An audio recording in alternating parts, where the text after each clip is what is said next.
मुंबई से एक ऐसी वीडियो सामने आ रही है जिसे देखकर आपका दिल दहल जाएगा।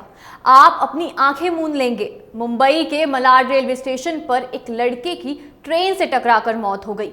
इस हादसे का पूरा सीसीटीवी फुटेज सामने आया है, जहां मयंक नाम का लड़का जब पटरी के पास हाथ धो रहा था, तभी अचानक पटरी पर ट्रेन आ गई और उसका सर ट्रेन के इंजन से टकरा गया। बताया जा रहा है कि युवक की मौके पर ही मौत हो गई।